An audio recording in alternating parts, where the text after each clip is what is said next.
My beloved brothers and sisters in Islam, one of the greatest struggles people face in today's world, silently, inwardly, daily, is overthinking. And so many come forward asking, how do I stop this mental noise? How do I gain peace from the chaos in my mind?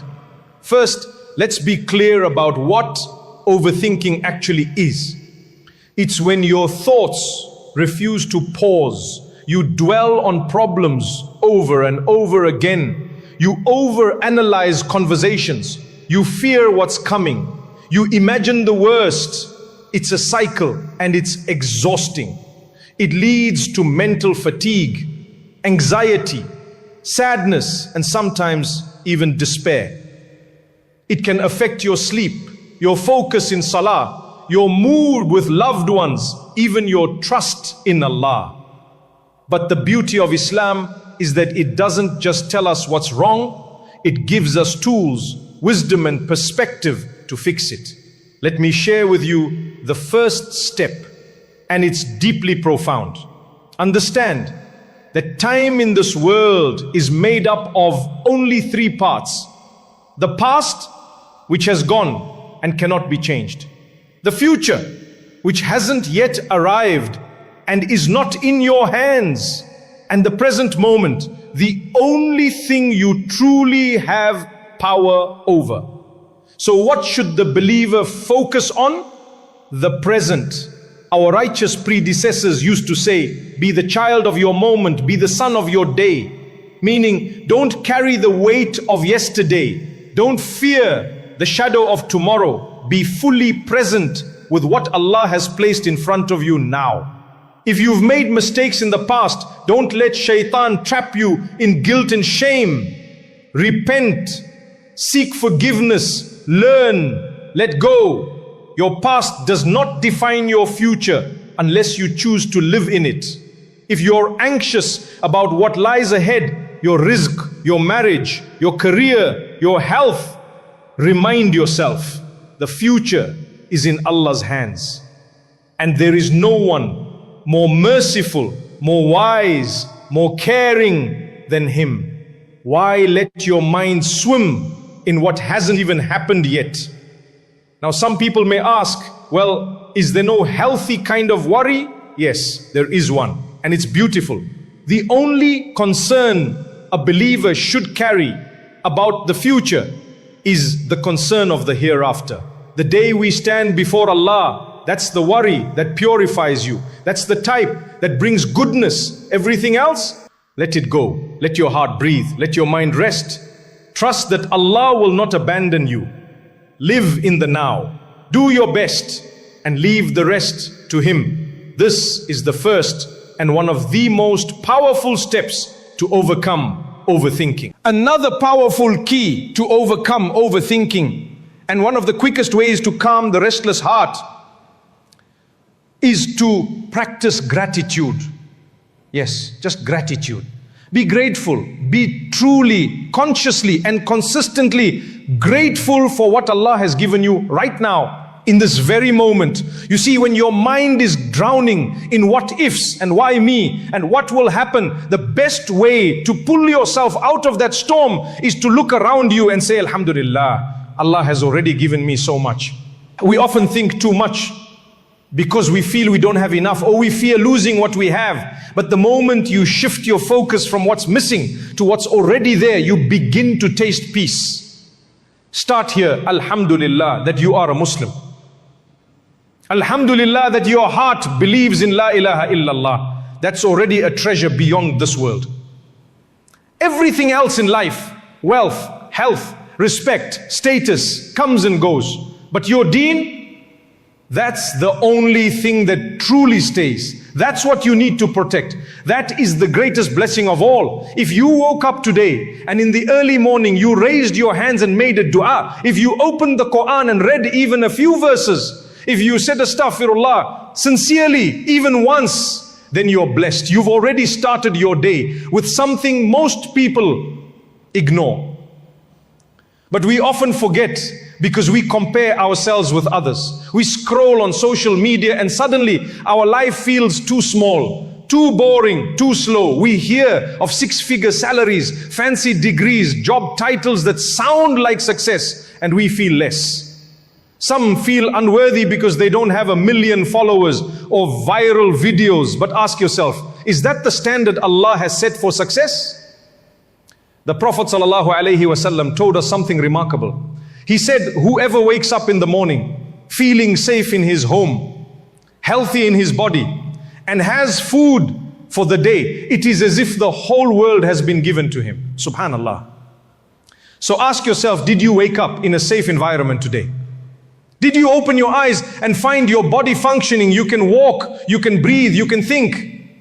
Did you eat something this morning, or no, you will later today? Then you are living like a king, even if you don't realize it. Wallahi, most of us are blessed in ways kings of the past could only dream of. But the dunya convinces us otherwise. Shaitan whispers that we're not enough, not doing enough, not achieving enough. But Allah says, if you are grateful, I will give you more. Gratitude, my brothers and sisters, is not just a feeling. It's a shift in perspective. It's an antidote to overthinking. When you fill your heart with shukr, there's no more room for doubt and fear to take over. So next time your thoughts spiral out of control, pause, look at what you have. Say Alhamdulillah. Not just with your tongue, but with your heart. And remind yourself, as long as I have Allah and I have my deen, I already have everything I need. Let's now come to one of the most powerful and liberating forms of worship in our deen. A worship that can free your heart from stress, anxiety, confusion, and doubt.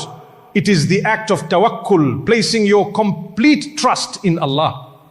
You see, many of us overthink because we're trying to control things that were never ours to begin with. We want to know the outcome. We want to guarantee success. We want to be sure everything will work out. But we forget Allah is already managing our affairs. He is already taking care of what we cannot see. He is Ar-Rabb, our Lord, our Master, our Sustainer, the one who nourishes us, guides us, protects us, and never neglects us. When Fir'aun arrogantly challenged the truth, Prophet Musa alayhi salam reminded him, my Lord is the one who gave everything its form and then guided it. When Prophet Nuh alayhi salam was building the ark on dry land, ridiculed by his people, he continued. Why? Because his trust wasn't in what made sense to the people. His trust was in Ar-Rabb, the one who guided him. Even in the Quran, when Allah spoke to Musa alayhi salam and said, indeed, I am Allah, there is no deity except me, so worship me and establish prayer for my remembrance. Allah didn't just command him, He reassured him. And you too, perhaps you are overthinking today. Perhaps you're stressed about what tomorrow may bring, about a job, a marriage, an illness, a test, a family issue, or even your Iman. But know this, Allah is already ahead of you in your journey. He knows your fear, He knows your struggle, and He will guide you through it, step by step, until you reach safety, until you reach Him, and He is pleased with you. When shaitan whispers, what if it doesn't work out? What if you fail? What if you lose everything? You remind yourself, Hasbi Allahu la ilaha illa huwa, alayhi tawakkaltu wa huwa rabbul arshil azim. Allah is sufficient for me. There is no deity except Him. Upon Him I place my trust, and He is the Lord of the mighty throne. This is not just a dua, it's a mindset, a lifestyle of surrendering your heart to the one who knows what's best for you, even when you don't. You don't need to carry the burden of the unseen. You just need to walk with faith. Take the means, yes, but place your heart with Allah. Tawakkul is not passive. It is active, living trust. It means you try, you strive, and then you say, oh Allah, I leave it in your hands. You know I don't. You see I cannot. You can. And I trust you completely. And that is how you release overthinking, by knowing that the one who is writing your story is also the one who loves you more than anyone ever could. So stop trying to control what only Allah can manage. Trust Him and you'll find peace. Now let us speak about something deeply unique, something that sets Islam apart from every other religion or belief system in the world. It's one of the pillars of our faith. It is called Al-Qadr. the divine decree of Allah. The belief that everything that happens, whether good or seemingly bad, is by Allah's perfect wisdom, knowledge, and will. You see, in most belief systems, people struggle to explain hardship.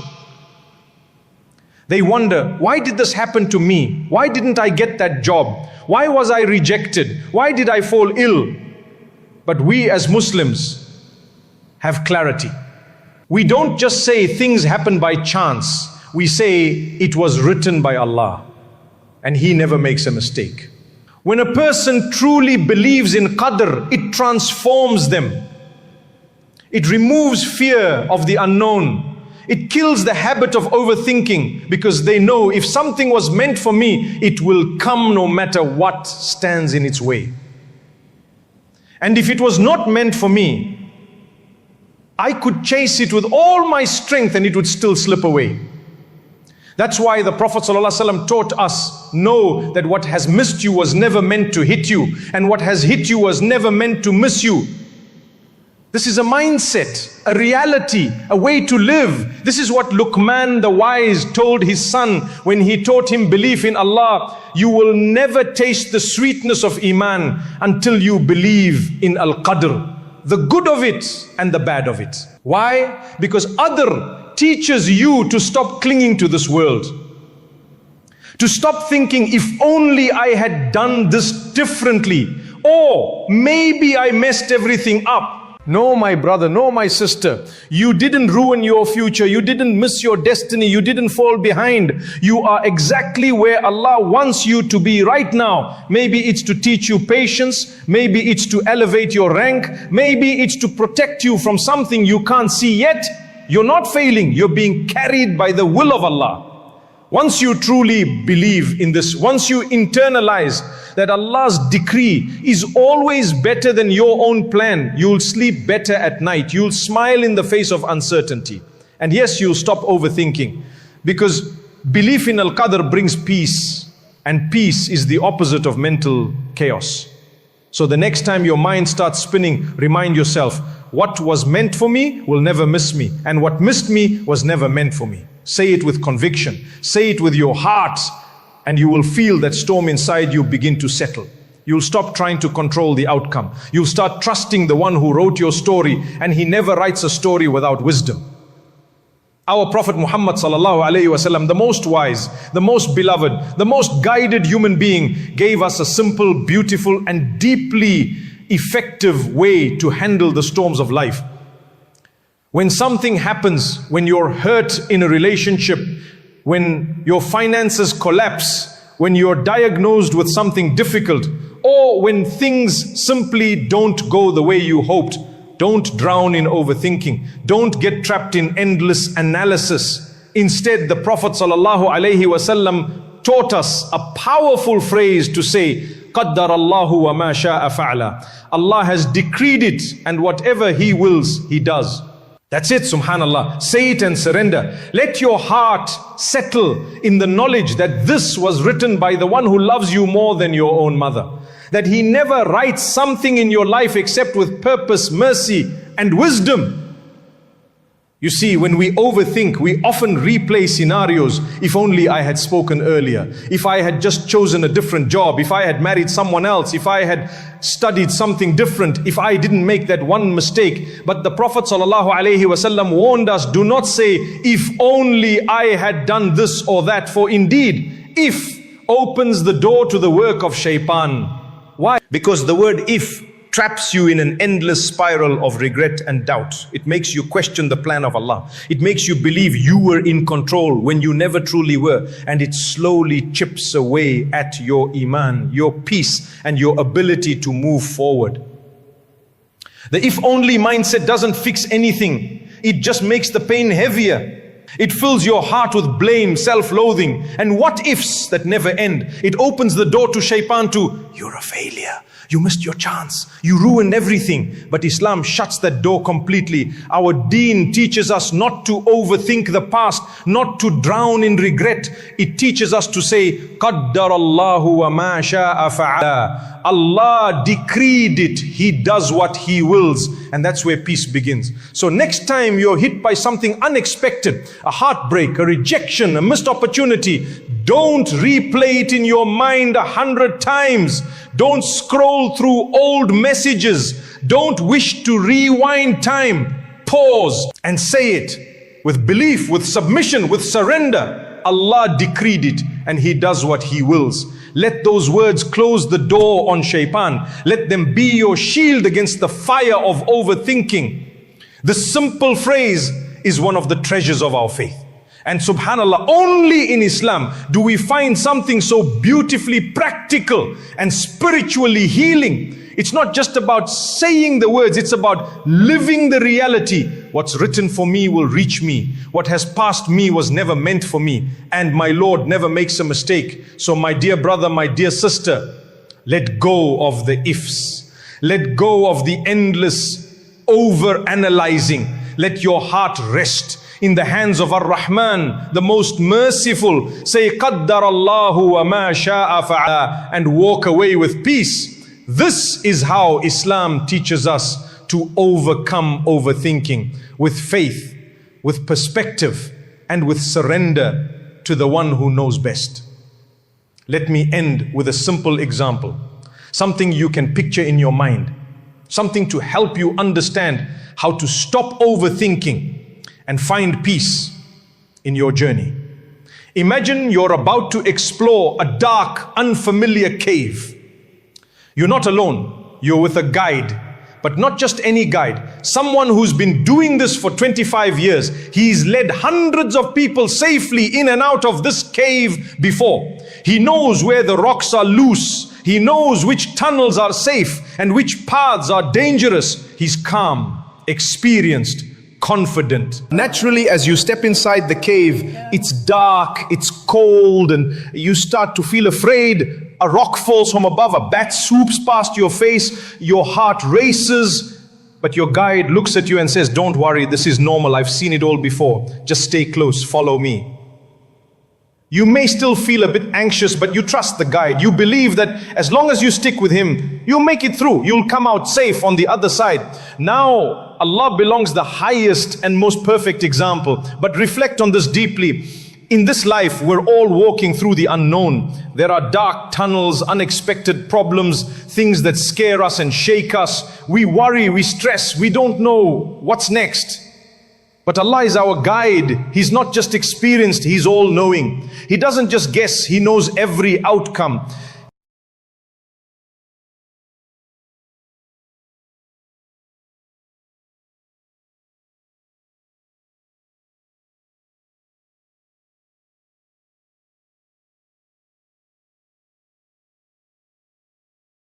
Follow His commands, stay close to His book, walk in the footsteps of the Prophet Muhammad sallallahu alaihi wasallam. But if you choose to ignore the guide, to do things your own way, to reject the commands, to turn your back on Allah, then like the person in the cave who wanders away from the guide, you're lost, you're in the dark, all on your own, and anything can happen. And who will help you then? So trust Allah. And if something troubles you, worries you, stresses you out, don't overthink it. Don't analyze it to the point of breaking. Instead, raise your hands. Turn to the one who sees what you don't. Cry to Him. Speak to Him. Make dua. Ask for clarity. Ask for relief. Ask for guidance. Instead of spending hours going back and forth in your head, what if I said this? What if I had chosen that? What if it never gets better? Spend that time in dua. Spend that time thanking Allah for how far He's already brought you. Spend that time reconnecting with the only one who holds your future in His hands. That is far better for your heart, far better for your mental health, far better for your Iman. It will calm your thoughts and heal your soul. Because once your heart is connected to Allah, once you've surrendered the matter to Him, there's nothing left to overthink. And so we ask Allah, oh Allah, grant us peace in our minds and contentment in our hearts. Guide us through the dark places in life. Let us walk closely behind your light. Protect us from the traps of overthinking and help us trust you fully. Grant us goodness in this life and the next. Ameen.